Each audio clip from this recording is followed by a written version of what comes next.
সন্ধ্যায় সিলেট হয়ে বাংলাদেশ উপকূল অতিক্রম করেছে ঘূর্ণিঝড় রিমাল। ফলে আর কোনো প্রভাব পড়বে না।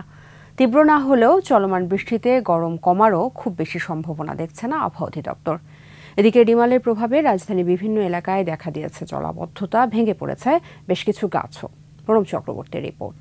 ওয়ালটন ফ্রিজ কিনে অনেকের মতো আপনিও হয়ে যেতে পারেন মিলেনিয়াল। সেরা পণ্যের সেরা অফার। রোববার রাতভর তাণ্ডবের পর উত্তরে অগ্রসরের সময় সোমবার রাতে ঢাকায় প্রভাব বিস্তার করে ঘূর্ণিঝড় রিমাল। তবে তীব্র ঝড়ে ঢাকা বিশ্ববিদ্যালয় সহ বিভিন্ন এলাকায় উপড়ে পড়ে বেশ কিছু গাছ।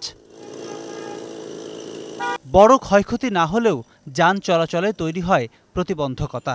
দিনভর গাছগুলো অপসারণ করেছে সিটি কর্পোরেশন। আমাদের প্রায় 10 থেকে 12টা গাছ পড়ছে। আমরা ম্যাক্সিমাম গাছ কেটে ফেলছি।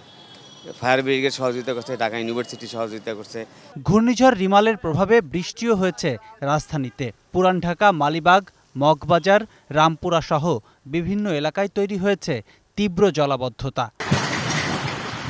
দীর্ঘক্ষণের এ জলজটে মানুষকে পড়তে হয়েছে নানা বিড়ম্বনায়। অনেকেরই ব্যবসা প্রতিষ্ঠানে পানি ঢুকে নষ্ট হয়েছে সরঞ্জাম। 2 দিন ধরে ঘর থেকে বের হইতে পারতেছি না। যে দোকানপাটে পানি, এখানে প্রতি বছরই এরকম জলাবদ্ধতার সৃষ্টি হয়। যে লাইনে পানি যাইব ওই লাইন বদ্ধ, ময়লা ঢুকে বন্ধ হয়ে গেছে। অনেকগুলো পাইপ সরু থাকা দরুন সেটা পানিটা নামতে একটু সময় নেই আর কি। এমন জলাবদ্ধতা জনগণের ভোগান্তি আনে ঠিকই, তবে এই ভোগান্তির সাথে শুধু কি সিটি কর্পোরেশনই দায়ী? কেননা সিটি কর্পোরেশন অপরিষ্কার রাখছে, বিষয় শুধু তা নয়, জনগণেরও দায়িত্ব রয়েছে।